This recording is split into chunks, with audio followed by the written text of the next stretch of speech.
തൊടുപുഴയിലെ youth Congress പ്രതിഷേധത്തിലെ ലാത്തിചാർജിൽ youth Congress നേതാവ് ബിലാൽ സമദിന് കണ്ണിന് പരിക്കേറ്റ സംഭവത്തിൽ ആഭ്യന്തരമന്ത്രിയെ റിപ്പോർട്ട് തേടി രണ്ടാഴ്ചക്കകം റിപ്പോർട്ട് നൽകാൻ അഡീഷണൽ ചീഫ് സെക്രട്ടറിക്ക് നിർദ്ദേശം നൽകി. UDF സർക്കാർ ചുമതലയേറ്റതിന് പിന്നാലെ ബിലാൽ മുഖ്യമന്ത്രിക്ക് നൽകിയ പരാതിയിലാണ് നടപടി. 2022 ജൂൺ 14-നായിരുന്നു പരാതിക്കിടയാക്കിയ സംഭവം. ജോയ്മോൻ ജോസ് ചേരുന്നു. ജോയ്മോൻ, എന്താണ് ഇതിന്റെ വിശദാംശങ്ങൾ?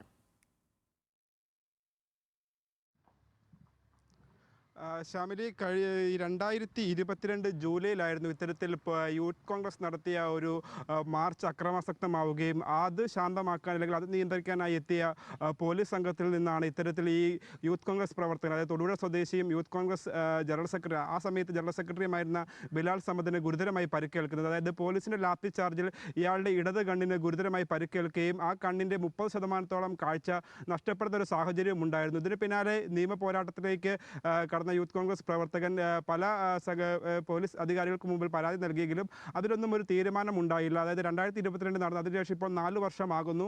അതിന് പിന്നാലെയാണ് ഇപ്പോൾ പുതുതായി അധികാരത്തിലെത്തിയ UDF സർക്കാരിലെ ആഭ്യന്തരമന്ത്രി രമേശ് ചെന്നിത്തലയെ പോയി കാണുകയും ഇത്തരത്തിൽ കാര്യം ധരിപ്പിക്കുകയും ചെയ്തു. ഈ കാര്യത്തിൽ ഇത്തരത്തിൽ ധരിപ്പിച്ച പ്രകാരമാണ് രമേശ് ചെന്നിത്തല ഇപ്പോൾ ഈ സംഭവത്തിൽ അന്വേഷിച്ച റിപ്പോർട്ട് നൽകാനായിട്ട് നിർദ്ദേശിച്ചിരിക്കുന്നത്. അഡീഷണൽ ചീഫ് സെക്രട്ടറിയോടാണ് ആഭ്യന്തരമന്ത്രി നിർദ്ദേശിച്ചിരിക്കുന്നത്. അതായത് 2 ആഴ്ചക്കകം ഈ വിഷയം പഠിച്ച് വിഷയത്തിൽ അന്വേഷണം നടത്തി റിപ്പോർട്ട് സമർപ്പിക്കണം.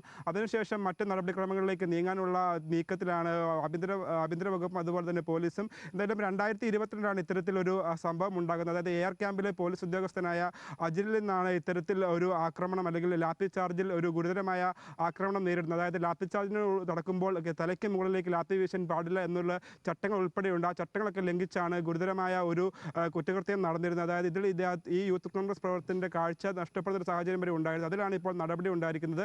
ഇതിന് എന്തായാലും 2 ആഴ്ചക്കകം റിപ്പോർട്ട് സമർപ്പിക്കും. അതായത് ഈ ഉദ്യോഗസ്ഥനെ പോലീസ് ഇതിനു മുമ്പ് ഈ കേസിൽ അല്ലെങ്കിൽ ഈ വിഷയവുമായി ബന്ധപ്പെട്ട് അന്വേഷണം നടത്തി ഈ ഉദ്യോഗസ്ഥനെ കുറ്റക്കാരനായി കണ്ടെത്തിയിരുന്നെങ്കിലും പക്ഷേ പിന്നീട് ഈ ഉദ്യോഗസ്ഥന് ക്ലീൻ ചിറ്റ് നൽകുന്ന ഒരു സാഹചര്യം ഉണ്ടായിരുന്നു. അതിനുശേഷമാണ് പിന്നീട് ഈ യൂത്ത് കോൺഗ്രസ് പ്രവർത്തകനായ ബിലാൽ സമദ് ആഭ്യന്തര വകുപ്പിനെ സമീപിക്കുന്നത്. അതിനുശേഷമാണ് ഇത്തരത്തിലൊരു നീക്കം അല്ലെങ്കിൽ ഇത്തരത്തിലൊരു നടപടി ഈ വിഷയത്തിൽ ഉണ്ടായിരിക്കുന്നത്. ശ്യാമിലി.